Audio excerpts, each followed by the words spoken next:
اظهار دی څه شی دی إظهار اظهار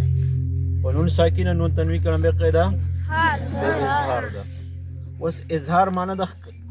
ښکارا کول اظهار معنی څه شی دی ښکارا کول خبر پوه شو کنه کله نون ساکن یا تنوین رستو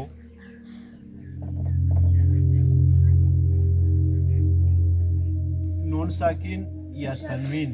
يا تنوين نورستو رستو حروف وروفي حلقي حلقي راشي راشد حروف حلقي سودي فاق كم دي همزة همزة عين عين ها. عين غين خاء حا غين خا دا شپږ حروف حلقي دي کو چېرې نون ساکن یا تنوین د دې نه وروسته راغلی و نو هلته به بیا غنه نشي کولی د نون ساکن به خپل اواز بیا نون به ساکن به بیا څه کې ښکاره کوي به خپل اواز سره به یې ښکاره کوي دې ته ویلی شي اظهار إظهار پوه شي په دې باندې د نون ساکن تنوین وروسته اواز کې بیا غنه بیا نه کېږي غنه به بیا بلکې اظهار به کېږي لکه مثال په طور باندې میم نون زبر من حمزه کړه زبر ا میم زبر ما نون زبر نه من آمن من آمن نون ساکن راغلی که نه نون ساکن نه وروسته د حروف حلقې نه کم حرف راغلی حمزه شاباس کم حرف راغلی حمزة نو دلته به نون ساکن اوس موږ غنه کوو نه ولې وروسته دې څه راغلی حمزه راغلی څه راغلی دی نو څه به وایي د نون به خپل اواز ښکاره کوو به اظهار من آمن من آمن من آمن من آمن په دې پوه شوئ بیا ورپسې بل مثال میم نون زیر من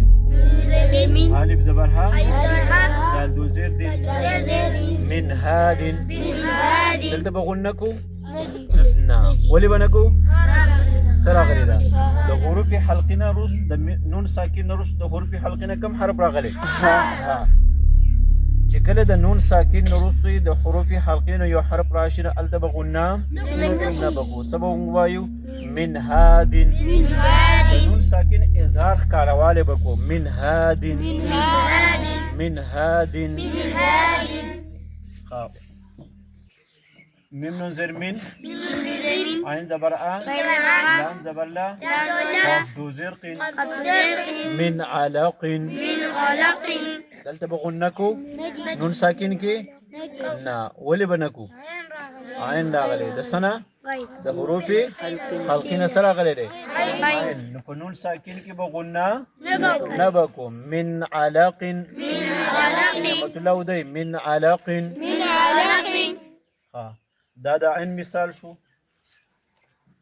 و نون زبر ون ومن زبر حرا زبر حر ونحر والحر دلته نون راغلی ساکن دی نون باندې لپاسه جزم دی وروسته د حروف حلقې نه څه راغلی دی ها نو غنه به کوو نه به کوو غنه به کوو ونحر والحر داسې به نه وایو چې ورېږه نون ساکنه ونحر نه داسې به نه وایو ونحر والحر ونحر والحر میم نون زیر من من زمين حاضر خي حزازيه لام الف زبر لا لام زبلا فادو زیر فن قد زرف من خلاف من خلاف خلاف خلاف غنه به کوو دلته